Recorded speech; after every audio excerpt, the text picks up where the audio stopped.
जरूरी सूचना है आप सभी स्टूडेंट्स के लिए। स्टडी फॉर सिविल सर्विसेज का Android app Google play store में आ चुका है, उसको प्लीज तुरंत इंस्टॉल कर लीजिए। और अगर आप स्टडी फॉर सिविल सर्विसेज के सिर्फ ऐप से कोई भी कोर्स, कोई भी पीडीएफ परचेस करते हैं तो उसमें अप्लाई कूपन, अगर आप ज्ञान सर जो है आप उसमें अप्लाई करते हैं, ये कूपन कोड है, तो उसमें 20% फीस तुरंत माफ हो जाएगी। मतलब 20% डिस्काउंट तुरंत उसमें लग जाएगा। ज्ञान सर लिखना है, नॉर्मली ज्ञान सर, स्मॉल लेटर में है सब कुछ, कोई स्पेस नहीं, कोई कॉलम नहीं, सिर्फ ज्ञान सर, GYANSIR। इस तरह से अगर कूपन कोड लगाते हैं आप ऐप में बाई करने से पहले, जो अप्लाई कूपन वाले में आता है, तो 20% का डिस्काउंट तुरंत मिलेगा। वीडियो देखिए। दोस्तों एक बार फिर से आपका स्वागत है यूपीपीएससी बेस्ट ऑनलाइन कोचिंग के इस यूट्यूब चैनल पर। फ्रेंड्स, आज की इस वीडियो में हम लोग अलग अलग प्रतियोगी परीक्षाओं में पूछे गए जीव विज्ञान के महत्वपूर्ण प्रश्नों का डिस्कशन करेंगे।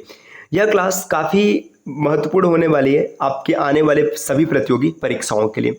तो चलिए स्टार्ट करते हैं आज के इस इंटरेस्टिंग सेशन को। इससे पहले आप वीडियो को लाइक ज़रूर कर दीजिएगा और चैनल पर अगर पहली बार विजिट किए तो सब्सक्राइब करना ना भूलिएगा। फ्रेंड्स, अगर आप टीम के पेड कोर्सेज से जुड़ना चाहते हैं पीसीएस के कंप्लीट प्रिपरेशन के लिए, तो इन दिए गए नंबर पर कॉल या व्हाट्सएप कर आप टीम के पेड कोर्स से जुड़ने की प्रक्रिया समझ सकते हैं। इसके अतिरिक्त ज्ञान सर का व्हाट्सएप नंबर है, आप यहाँ से व्हाट्सएप के माध्यम से भी जानकारी प्राप्त कर सकते हैं। और दोस्तों, अगर आप प्ले स्टोर से स्टडी फॉर सिविल सर्विसेज का एप्लीकेशन इंस्टॉल कर किसी भी कोर्स को परचेस करते हैं और उस समय कोड अप्लाई करते हैं ज्ञान सर, तो आपको प्रॉपर डिस्काउंट देखने के लिए मिलेगा। चलिए अब बढ़ते हैं आगे अपने क्लास की ओर। देखिए यहाँ पर दिया प्रयोगशाला में सर्वप्रथम डीएनए का संश्लेषण किसने किया था। अब अगर ये कहा जाए कि प्रयोगशाला में डीएनए सबसे पहले किसने बनाया था, तो ये हरगोविंद खुराना जी ने बनाया था, है ना। ये बिंदु आपको याद रखना बहुत जरूरी है। नेक्स्ट दिया डीएनए अंगुली छापी, जिसे कि डीएनए फिंगर प्रिंटिंग का भी नाम दिया जाता है। अंग्रेजी में से डीएनए फिंगर प्रिंटिंग कहते हैं, है ना। डीएनए फिंगर प्रिंटिंग की पहचान, मतलब किसकी पहचान के लिए प्रयोग किया जाता है, तो डीएनए फिंगर प्रिंटिंग का जब भी प्रयोग किया जाता है, जैसे इसमें माता पिता की जानकारी प्राप्त करना है, किसी बलात्कारी को पकड़ना है, किसी चोर को पकड़ना है, तो इस तकनीकी में डीएनए फिंगर प्रिंटिंग का प्रयोग किया जाता है ना। एक पॉइंट और भी याद रखिएगा, डीएनए फिंगर प्रिंटिंग की खोज किसने की थी, तो एलेक जेफरी, ये भी नाम पेपर में बन सकता है। आगे दिए जीव कोशिकाओं में आनुवंशिक लक्षणों के नियंत्रण में कौन उत्तरदायी होता है, तो डीएनए। डीएनए क्या होता है कि जो आनुवंशिक लक्षण है इसके नियंत्रण के लिए जिम्मेदार होता है। डीएनए का फुल फॉर्म भी आपको याद रखना चाहिए, हो सकता है पेपर में बन जाए, डीऑक्सीराइबोस न्यूक्लिक एसिड, है ना। डीऑक्सीराइबोस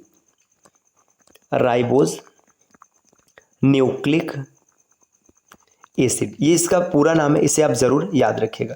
आगे दिए पुरुष में पुरुषत्व के लिए कौन सा गुणसूत्रीय संयोजन उत्तरदायी। देखिए पुरुष होने के लिए कौन सा गुणसूत्र होना चाहिए, तो XY संयोजन। देखिए इस तथ्य को थोड़ा सा समझते हैं, है ना। देखिए किसी भी मनुष्य की बात करेंगे, आपने जरूर पढ़ा है कि मनुष्य में 46 गुणसूत्र होते हैं, है ना, 46, है ना। या इसे 46 को आप ऐसे लिख सकते हैं कि 23 जोड़ी गुणसूत्र होता है, 23 पेयर। अब इन 23 पेयर गुणसूत्र में ना 22 पेयर का जो गुणसूत्र होता है ये मेल और फीमेल दोनों में समान होता है, मतलब 22 जोड़े से कोई मतलब नहीं है। जो 23वीं जोड़ी का गुणसूत्र है ना, यही अलग अलग होता है। ये सिर्फ अगर मादा की बात करेंगे तो इसमें XX होता है और नर की बात करेंगे तो XY होता है। तो यहाँ से कुछ चीज़ आपको याद रखना चाहिए कि किसी भी मनुष्य में कितना गुणसूत्र है, 46।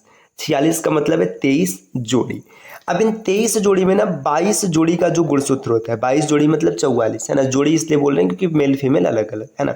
अब 22 जोड़ी का गुणसूत्र क्या है, दोनों में समान होता है, मेल और फीमेल दोनों में बराबर है। इसे समजात गुणसूत्र का नाम दिया जाता है। 23वीं जोड़ी का जो गुणसूत्र है ना, ये अलग अलग होता है, मतलब अगर नर है तो उसमें XY होगा और मादा है तो उसमें XX होगा। और इस गुणसूत्र को लिंग गुणसूत्र की भी संज्ञा दी जाती है। तो यहाँ पर यही पूछा गया कि पुरुष होने के लिए कौन सा गुणसूत्र चाहिए, तो XY चाहिए, आसानी से हो गया, है ना। अब आगे अगला पॉइंट यहाँ पर दिया, मनुष्य में कौन से क्रोमोसोम के मिलने से बालक का जन्म होगा। बालक मतलब पुरुष का जन्म होगा, तो एक पुरुष का Y और स्त्री का X, अगर ये मिलेगा तो किसका जन्म होगा, ये जन्म होगा बालक का। आगे दिया शरीर की में लगी चोट की मरम्मत के लिए किस प्रकार के सेल विभाजन की आवश्यकता होती है। देखिए शरीर में मरम्मत हो रहा है तो यहाँ पे समसूत्रण विभाजन होगा, है ना, ये याद रखना है। आगे दिया गुणसूत्रों की आकृति विज्ञान की अच्छी तरह से अध्ययन किसमें किया जाता है, तो मध्यावस्था, है ना। इसमें जो मेटाफेज होता है ना, सेल डिवीजन का जो मेटाफेज स्टेज होता है, इसमें आकृति विज्ञान का अच्छे से अध्ययन किया जाता है। विषाणु में कौन सी एक विशेषता नहीं होती? कोशिका भित्ति की मौत होती है। देखिए वायरस की बात करेंगे तो वायरस में मूल रूप से सिर्फ दो कंपोनेंट होते हैं। एक होता है उसका न्यूक्लिक एसिड, है ना, न्यूक्लिक एसिड, मैं इसको Na लिख रहा हूँ। देखिए न्यूक्लिक एसिड दो प्रकार का होता है, एक DNA और एक RNA। और जब जीवधारी की बात करेंगे ना तो उसमें दोनों न्यूक्लिक एसिड होता है, लेकिन वायरस में सिर्फ एक होता है, या तो DNA होगा या तो RNA होगा, और दूसरा कंपोनेंट होता है वायरस में प्रोटीन, है ना। तो देखिए वायरस की अगर बात करेंगे तो इसमें सिर्फ दो कंपोनेंट है, एक न्यूक्लिक एसिड और दूसरा क्या है? दूसरा है प्रोटीन। न्यूक्लिक एसिड में भी DNA या फिर RNA में से कोई एक होगा, दोनों ही नहीं होगा, ये भी आपको याद रखना है। अगला पॉइंट दिया विषाणु में होता है, देखिए यहाँ पे दिया है या तो DNA या तो RNA, मतलब दोनों में से कोई एक होगा, दोनों नहीं होने वाला है ना। इसके बाद नेक्स्ट दिया है पौधों को संक्रमित करने वाले अधिकांश विषाणु में क्या होता है ना। तो पौधों की बात करेंगे, देखिए DNA RNA जो होता है ना, ये सिंगल स्ट्रेन या डबल स्ट्रेन दोनों हो सकते हैं। तो पौधों को अगर कोई वायरस संक्रमित कर रहा है तो उसमें DS RNA होता है, DS का मतलब डबल स्ट्रेन RNA, है ना।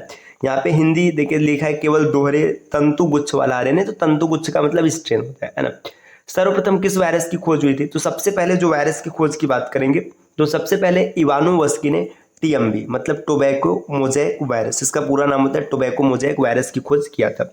दरअसल ये तंबाकू की पत्तियां चितकबरी हो जाती थी, उसी के खोज का प्रयत्न कर रहे थे, जहां से इन्हें TMV के बारे में जानकारी प्राप्त होती है। आगे दिया दोस्तों, कौन सा एक कवक एवं उच्च पादप की जड़ों के बीच उपयोगी कार्यात्मक संबंध दर्शाता है? तो देखिए कवक और जो उच्च पौधा है इनके बीच का जो संबंध है माइकोराइजा प्रस्तुत करता है। आगे देखिए संसार का सबसे तेज बढ़ने वाला पौधा, देखिए सबसे तेज बढ़ने वाला पौधा बांस है। वर्तमान में बांस को घास की श्रेणी में रखा गया, याद रखिएगा, है ना। तो सबसे तेज बढ़ने वाला पौधा पूछा जाए, घास पूछा जाए तो आप बांस को लिखेंगे। किस फसल में एजोला तथा एनाबिना जैव उर्वरक का प्रयोग किया जाता है? तो चावल की फसल में एजोला और एनाबिना का प्रयोग किया जाता है।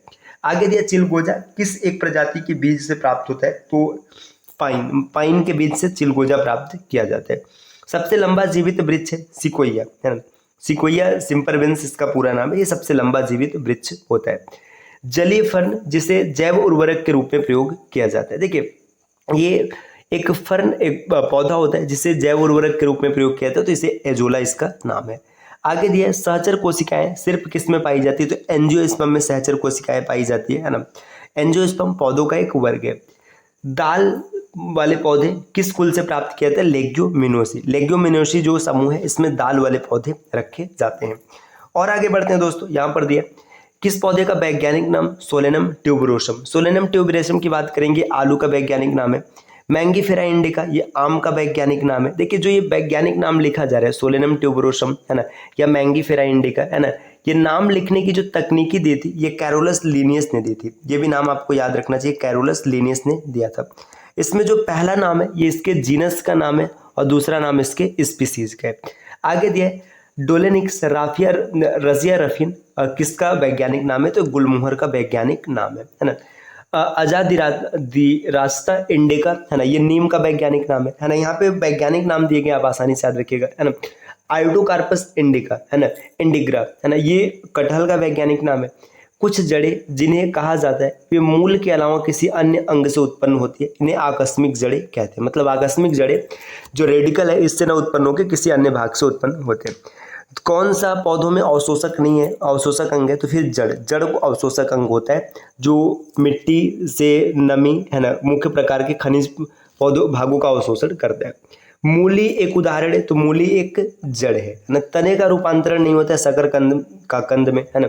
आलू क्या है? आलू एक डंठल है, डंठल का मतलब यहाँ पे तना है। देखिए जड़ और तना पहचानने का एक शॉर्ट ट्रिक बताए, ये 90% टाइम काम करता है।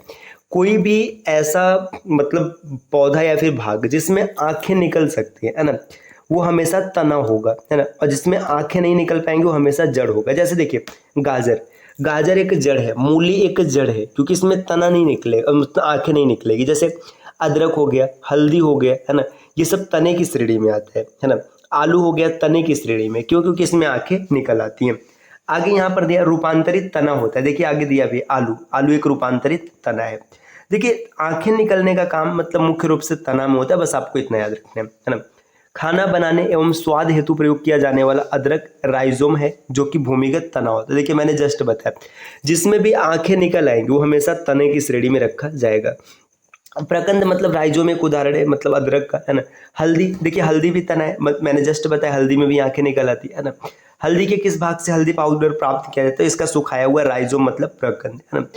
किस पादप में तना संचयन एवं चीरकालिकता का कार्य करता है? तो ये हल्दी है ना। नेक्स्ट यहाँ पर दिया है काली मिर्च का पौधा एक प्रकार का बेल होता है, बेल का मतलब लता होता है।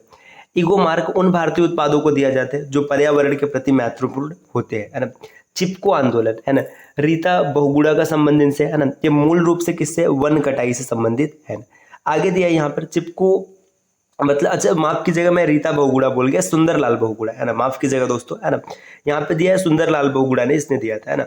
नेक्स्ट दिया है पौधे जो नमक युक्त मिट्टी में उगते हैं उनको हेलोफाइट्स कहते हैं। हेलोफाइट्स नमक युक्त पौधे, मतलब ऐसे पौधे जो नमक युक्त मिट्टी में उगते हैं। हाइड्रोफाइट्स क्या है? मतलब एक जली पौधे को हाइड्रोफाइट्स कहते हैं, है ना। जीरोफाइट्स मतलब मरुद्भिद पौधे, ये उष्ण एवं शुष्क मतलब रेगिस्तान में पैदा उगते हैं, है ना। मृदा अपरदन को रोका जा सकता है वन रोपण के द्वारा। तो एक छोटी सी क्लास रही दोस्तों, क्लास कैसी लगी कमेंट करके जरूर बताइएगा, और इस प्रकार के वीडियोस को लगातार देखने के लिए चैनल को सब्सक्राइब करना ना भूलिएगा। मिलते हैं आपसे नेक्स्ट वीडियो में कुछ नए इन्फॉर्मेशन के साथ, तब तक के लिए नमस्कार।